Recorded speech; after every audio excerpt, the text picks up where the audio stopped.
እንዴት ናችሁ? ደህና እናንተ? አብርሽ ግን ማለት ነው። ኧረ ይሄን ኮፍያ መቼ ነው የሚያወልቅልን? ጌታ ሆይና ሄርሜላ ቅርታ ካላረገችለት ይሄን ኮፍያ የሚያወልቀው አይመስለኝም። እኔ እኮ ምን ይሻለኛል እናንተ? የት ልሂድ? ኧረ እንደው አብርሽ ደግሞ ባለፈው አሮጊት ምናምን እያልክ ስትላላጥባት እንዳልነበር ይቅርታ እየጠየቀች እየለመነች አልረዳሽም አንቺ በምን አቃሉ እያስመሰልሽ እንደው ምናምን እያልክ መከራ ስታበላት የነበርክ ሰውዬ ማለት ነው። ዛሬ ደግሞ በቄስ በፈረስ እየለመንካት ነው። እህትየው ደግሞ የማሽቃበጥግ ወይኔ ወይኔ ቺ ብዙ የምትባል ሴትዮ ግን ታስቀኛለች። ወደ ነፈሰበት የወንድምየው ሱስ ተጋብቶባታል መሰለኝ። ሩታ ጋ ሲሆን ሩታ ጋ፣ ሄርሜላ ጋ ሲሆን ሄርሜላ ጋ፣ ፍቅር ጋ ሲሆን ፍቅር ጋ፣ ሁሉም ጋር ነው የምትነፍሰው። እና አቋሚ ኑርሽ ሲስተር። እና አብረሽ ደግሞ የመከራ ልብስ ነው ዛሬ የለበሰው። እግዚኦ መሐረነ ክርስቶስ። ሄርሜላን ስለበደለ ይመስለኛል ጥቁር ለብሶ ሱባኤ ገብቶ ነው። ሱባኤ ላይ ነው ጋይስ።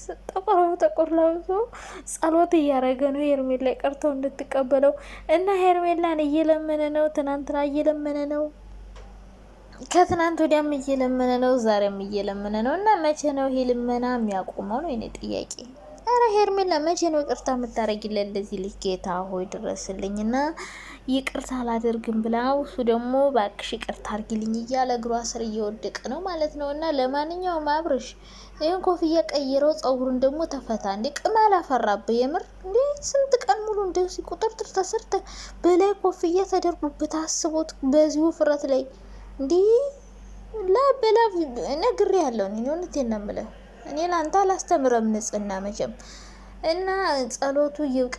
ከዚህ በላይ ሱባኤ ምን ያስፈልግ እንዴ? ምን ሆነሃል? እና ሄርሜላ ደግሞ ይቅርታውን ተቀበዩ። ልጁ የመከራ ልብስ ለብሶ ሰው የሞተበት ይመስል እንደዚህ ጥቁር በጥቁር ጌታ ሆይናልኝ። እና ሄርሜላ ደግሞ ቆረጥሽ፣ በቃ አንቺ ጨከንሽ። ኧረ በስመ አብ! አሁን ግን ሴት ሆነሻል በዚህ ሰሞን። ኧረ ሴት መሆን እውነት የሴት ወግ ደረሰሽ የኔ ቆንጆ። እና ደግሞ ሄርሜላ የዩቲዩብ ጡረተኛ አይደለችም። ሰላም ነው እንዴት ነሽ? እና የምን ጡረተኛ ናት ሀቢብቲ?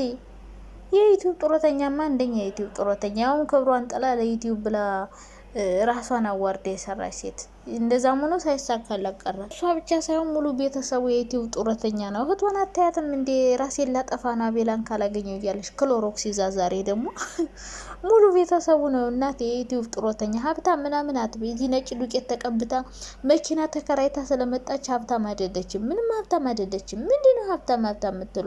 ሀብታም ብትሆን ታዲያ እዚህ የሰው ባል ካልቀሞ ብላ ፊት ትላለች። ለምንድነው አብረሽን የወደደችው? አብረሽ ከየትኛው ወንድ በልጦ ነው?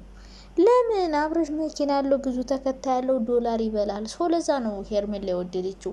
እና ሀብታም ብትሆን ወንድ ጋር ተጠግታ እንደዚህ ራሷን አታዋርድም ነበረ። ከሱ የበለጠ ቆንጆ ሸበላ የሆነ ባል አታጣም። እስኪዋቸው የአብረሽ ጓደኞች አቤላ ቆንጆ አይደለም? የአብረሽ ጓደኞች በሙሉ ቆንጆ ናቸው። ከአብረሽ በጣም ያማምራሉ።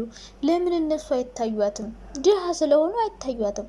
አሻንጉሊት መስለው ነው የሚታዩት ድሃ ስለሆኑ ማለት ነው። ስለዚህ ድሃ ስለሆነ ሌላ ሰው ማፍቀር አትፈልግም። አብረሽ ደግሞ ያው እንደምንም ብሎ በውሸቱም በእውነቱም በሐሰቱም በምኑም ብሎ በዛም በዚህም ብሎ ደግሞ ሰባስቧል ዶላር እና ብር አለው፣ ቤት አለው፣ መኪና አለው። በሱ መኪና እየተንፈላሰሰች ምናምን መኖር ስለምትፈልግ ነው መታዚ ፊት ያለችው። ገባችሁ አይደለ? የሰው ባል ካልቀሞ ብላ ያዙ ይልቀቁኛለች። ገንዘብ ዶላር ስለምትፈልግ ነው እንጂ ሄርሜላማ ድብን ያለች የዩቲዩብ ጡረተኛ ናት። ሲቀጥል ደግሞ ማለት ነው ሄርሜላ ሰሞኑን ሴት ሆነሻል በእውነት። ኧረ በስመ አብ! ይሄማ ምርጥ ለውጥ ነው የምሬን ነው የምልሽ። እና በዚሁ ቀጥይ። ሴት የሚባል ነገር አለ እና ሴት በመሆንሽ ደስ ብሎኛል። ከዛ በተረፍ ደግሞ ማለት ነው በዚሁ ቀጥይ። ከአብረሽ ጋር እንዳትሆኝ አብረሽ አላስ ከአብረሽ ጋር መሆን የለብሽም። ምንም የማያስፈልግሽ ሰው ነው አብረሽ ማለት። ግልብጥብጥ የሚል እንደ ቴሌቪዥን ማለት ነው እንዴ።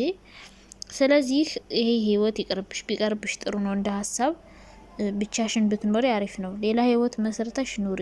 ከሱ ጋር መኖር ኧረ በስመ አብ አያስፈልግም የምር። ምንም አያስፈልግሽ። ነገ ሌላ ሴት እንደማያመጣብሽ በምን እርግጠኛ ነሽ? ሩታ ጋር ምንም ሩታ ጋር መመለሱ አይቀርም። በቃ መመለሱ አይቀርም። የፈለገ እንትን ብትይ የፈለገ ብታረጊ መመለሱ አይቀርም። ሩታ ጋር በልጁ ስበብ ወደ ሩታ መሄዱን አያቆምም ማለት ነው። ስለዚህ አንቺ ማለት ነው የራሽን ውሳኔ ወስኝ። እናቱን የሚያምጣ አባቱን የሚያምጣ እህቱን የሚያምጣ ፖሊስ የሚያምጣ በቃ የፈለገ ነገር ቢያመጣ ማለት ነው በቃ ምንም እንትን እንዳትይ ነግሬሻለሁ። ሴቱኝ እንዳሁኑ ማለት ነው። እና አብረሽ ደግሞ መከራ ልብስን አውልቀው፣ እውነት አውልቀው። አንተ ደግሞ ሴት ደግሞ አታጣ ምን ላንተ። አንተ እኮ ሴቱን በእጅ ነው ሁሉ በእጅ ሁሉ በደጅ የሆንክ ሰው። ሄርሜላ ጋር ጥቁር ለብሰህ እንደዚህ ሱባኤ መግባት ጥሩ ነው። ቀጣይ ለመድም እና ሱባኤ ላይ ነው ጋይስ። አብረሽ ጸሎት ይሰማ ብላችሁ ጸልዩለት፣ ሄርሜላ ይቅርታ እንድታረግለት። ሄርሜላ ያው እንግዲህ ባጣ ቆይናት የኔ ምስኪን መቼም እምቢ አትልህም። ከልብ ጸልይ እሺ ትልሃለች እና ትደበርባትና ከዛ ደግሞ ተመልሰ ትሄዳለህ። አሁንም እኮ እሺ ብትለው እንደዚህ ለምን ቀርቦ ደግሞ ነገ ይሄዳል። እና ሄርሜላ እስከ መቼ ነው ባጣ ቆይ የምትወኝ? ሲፈልግ ይመጣል፣ ሲፈልግ ይሄዳል። እንደዚህ አይነት ሰው አያስፈልግሽም በህይወትሽ። ከህይወትሽ አስወጪ። እውነቴን ነው የምልሽ።